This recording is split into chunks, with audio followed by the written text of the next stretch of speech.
이 영상은 의학정보상, 교육상, 수술 장면이 다소 내포되어 있으니 원치 않으시면 시청을 중단하시기 바랍니다.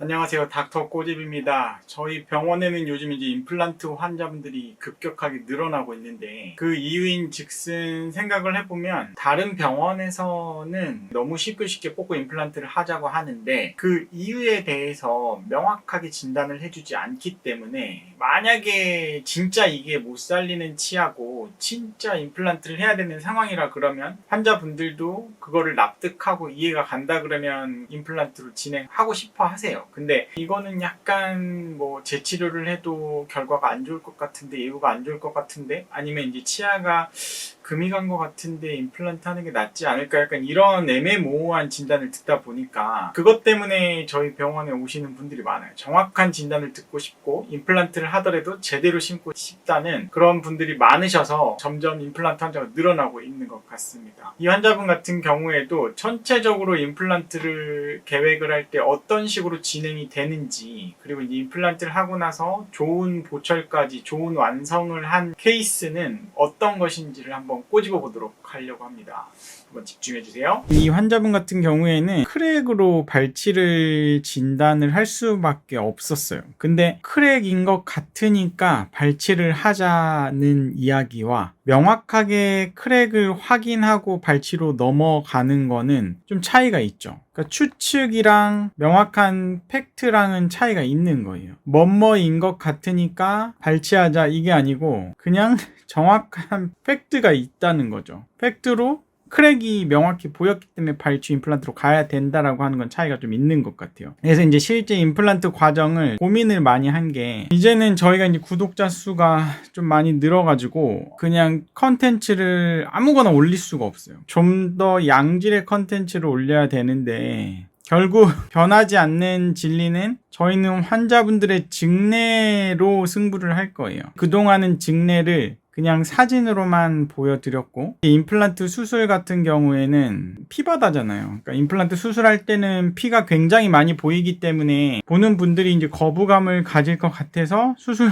장면은 많이 그동안 생략을 해왔는데, 저는 개인적으로는 알아야 된다고 생각을 해요. 수술이 어떤 과정을 통해서 일어나는지를 알아야지 된다고 생각을 해서 앞으로는 실제 수술 장면을 갖다가 많이 보여드릴 거예요. 물론 사진으로도 보여드리고 영상으로도 보여드릴 거예요. 그래서 이제 제가 최신 치료법, 그리고 이제 사소하지만 아주 매우 중요한 것들, 한마디로 임플란트를 해야 되는 진단을 받으신 분들은 이 영상을 보시면 엄청 도움이 되실 거예요, 아마. 임플란트의 전체적인 흐름, 그리고 임플란트 과정에서 굉장히 놓치면 안 되는 것들에 대해서 설명을 해보려고 합니다. 이 환자분 같은 경우에는 제 지인 치과사분 친구분이세요. 그래서 이제 원래는 그 병원을 가야 되는데 이제 그 병원이 좀 멀리 있어가지고 저희가 이제 광화문에 위치해 있다 보니까 이 근처에 직장을 가지고 계시는 분들은 치과사 분들이 이쪽 병원을 가봐라 해가지고 많이들 오고 계세요. 그래서 어쨌든 이 환자분은 이쪽 치아가 이틀 전부터 씹을 때 아파요, 치아끼리 닿을 때 통증이 있어요 라고 이제 오셨고, 40세 남자 환자분이시고 신경치료 받은 지가 10년 정도 됐고 명확하게 기억을 하고 계세요. 이제 신경치료를 받은 이 원인이 실은 굉장히 중요하거든요. 일반적으로 충치 때문에 신경치료를 받았다고 하면은 세균적인 문제가 있을 가능성이 높고요. 치아가 금이 가서 신경치료를 받은 경우에는 이게 이미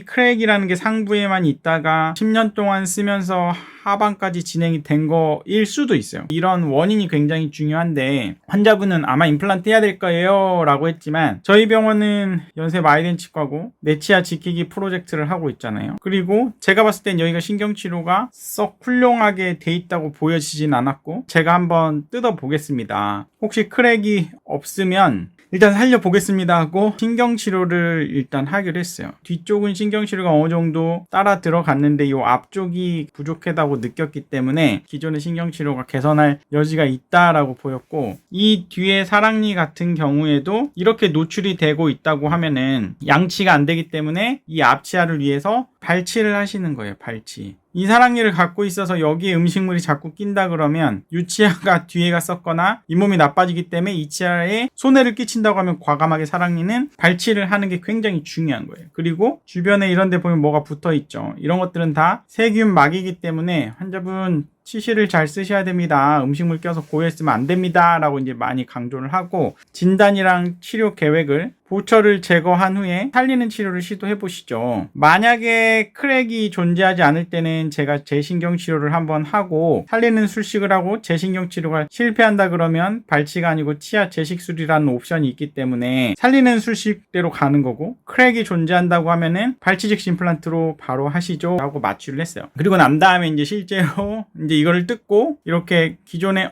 레진 코어로 잘 돼 있는데 지피콘이 빠져나와 있는 것 같죠. 아니나 다를까 이제 뜯어내 보니까 여기가 지피콘이 잔뜩 있어요. 그러니까 신경치료 마무리한 재료가 머리까지 차 있기 때문에 이런 건 별로 좋지 않다고 했죠. 그래서 이제 기존 재료를 걷어내고 있는데 크랙이 여기도 있고 여기도 있고 뿌리 쪽으로 진행되는 게 현미 영상으로 너무 명확히 보이는 거예요. 그래서 어쩔 수 없이 환자분께 여기 그리고 뒤쪽도 크랙 라인이 있기 때문에 어쩔 수 없겠습니다. 임플란트 하시죠 라고 해서 임플란트 디자인을 하고 뒤에 사랑니도 한꺼번에 발치를 하기로 했어요. 발치 즉시 임플란트를 계획을 했고, 하악 대구치 같은 경우 임플란트 할 때 가장 중요한 게 여기 아래 신경관이 이렇게 지나가거든요. 그래서 하치조 신경관이 지나가기 때문에 이거를 건드리지 않으면서 치아를 발치하고 임플란트를 너무 깊게 식립하다가 여기를 건드리면 절대 안 되는 거예요. 신경 마비가 오기 때문에 이거를 건드리지 않는 게 하악 대구치 임플란트 할 때는 굉장히 중요하다. 남아있는 뼈에서 임플란트 고정력을 얻고 뼈 이식을 하고 사랑니 발치한 곳은 지혈제를 넣고 마무리하기로 했어요. CT상에서 수술을 계획하고 들어가는 거예요. 치아 발치했더니 발치하고 저는 항상 확인을 해요. 내가 진단한 게 맞나? 진단한 게 어떻죠? 완전 수직적으로 금이 가 있으니까 이거는 정말 살릴 수가 없어요. 이걸 본드로 붙여 넣는 거는 아니라는 거예요. 뒤쪽 사랑니도 이미 지저분하죠. 사랑니도 발치를 했어요. 사랑니 발치. 사랑니도 이렇게 쪼개서 발치를 했고, 이제 임플란트를 주변에 이제 보면은 치아가 나온 곳, 사랑니가 나온 곳이 있죠. 이제 수술 장면이기 때문에 피가 많이 나요. 그래서 이 피 나는 상황에서 염증을 다 긁어내고 시야를 확보를 해서 임플란트 수술을 해야 되는 겁니다. 그리고 중요한 건 이 치아를 발치를 하게 되면 어차피 잇몸이 벌어졌잖아요. 이 부분이 지저분하다고 제가 말씀을 드렸죠. 보시면 이 부분이 세균막이에요. 까만 게. 그래서 임플란트 할 때 정말 사소하지만 중요한 게 요 앞치아의 세균막을 제거할 수 있는 절호의 기회다. 이거를 해주고 안 하고에 따라서 요 앞치아의 수명이 달라지기 때문에 저는 이게 굉장히 중요하다고 생각하는 사람이고, 주변 치아를 청소하는 게 굉장히 중요하다고 말씀을 드릴 수 있을 것 같고, 요렇게 깨끗하게 청소를 일단은 해주면 될 것 같고요. 그리고 이제 뒤쪽에 임플란트에 드릴링을 해서 구멍을 해서 정확하게 나중에 머리 들어갈 부분의 센터 부분에 임플란트 식립을 한 거고, 그 다음에 치조골 이식을 한 거예요. 저희는 이제 치조골 이식제 재료를 바이오스라는 재료를 쓰고 있거든요. 이 재료도 굉장히 중요한데 어쨌든 스위스산의 좋은 재료, 명품 재료를 쓰고 있다. 그래서 뼈 이식을 하고 이 부분에 이제 고정력이 잘 나와서 제가 2차 수술까지 힐링까지 연결을 해버린 거예요. 그리고 이쪽에 이제 멤브레인, 막을 쳐서 뼈 이식한 재료가 바깥으로 빠져나오지 못하도록 하고 이렇게 꿰매주는 수처를 한 거죠. 이게 수술 과정이에요. 그러고 나서 한 2주일이 지났더니 여기가 잇몸이 벌써 달라붙고 있죠. 환자분은 증상은 다 사라졌고, 그래서 엑스레이를 보면은 저희가 신경관 건드리지 않고 사랑니 뽑았고 이 앞에 청소했고 임플란트 들어가고 2차 수술까지 여기까지 연결했고 주변에 뼈 이식까지 한 게 관찰이 되는 거예요. 여기서 또 한 가지 중요한 거, 아래 치아가 발치가 되면 대합치, 마주보고 있는 치아가 밑으로 내려오는 게 발생이 되기 때문에 중력에 의해서 떨어져요. 그래서 일단은 여기를 철사로 묶어놔서 이거가 밑으로 떨어지지 않게 하는 게 굉장히 중요하다. 이 레진 와이어를 할 때도 일자로 이렇게 하는 것보다는 치아의 외형을 따라서 요렇게 와이어를 접어서 해주는 게 환자가 훨씬 편한 거다. 이게 사소하지만 굉장히 중요하다. 한 달만 지나도 잇몸이 순식간에 이렇게 건강한 잇몸으로 닫혀요. 안쪽에 염증이 없기 때문에 잇몸이란 조직은 굉장히 치유가 빠른 조직입니다. 보철을 하게 되는데 업체에서는 한 달, 두 달이면 위로 올릴 수 있다고 하는데 저희는 보수적으로 이제 3달 정도 있다가 보철물을 올리는 거예요. 예전에는 본 뜨는 게 힘들었어요. 특히 이제 제일 끝에 같은 경우에는 그러니까 아날로그 방식으로 끼워가지고 본을 떠가지고 엄청 단단한 재료로 본을 뜨기 때문에 환자가 힘들고 과정이 시간도 오래 걸렸는데, 요새는 시대가 좋아져가지고 이 스캔 바디를 꽂고 난 다음에 윙 하고 스캐너가 사진을 찍으면 이게 형성이 되는 거예요. 한마디로 본 뜨는 걸 안 해도 된다. 디지털 새로운 방식으로 하게 되면 환자도 편하고 결과도 매우 훌륭하다라고 볼 수가 있어요. 그래서 최근에 트렌드는 환자분들은 예전처럼 본 뜨는 것보단 스캐너 하는 방식이 훨씬 오래 쓰이는 거고, 그래서 이제 이렇게 맞춤형 지대주를 해주고 그 다음에 위에 보철물까지 올린 케이스입니다. 보철물도 이렇게 자연스럽게 이렇게 마진이 잘 맞는 게 굉장히 중요하고, 여기에 음식물이 끼지 않게끔 해주는 게 굉장히 중요합니다. 뒤쪽 사랑니 뽑은 데도 보면 저희가 사랑니 뽑은 데는 뼈 이식을 안 했음에도 불구하고 건강한 성인이니까 뼈가 순식간에 생겼어요. 그래서 보시면 이게 임플란트예요. 원래 치아의 모습을 복원해주는 게 굉장히 중요한 거예요.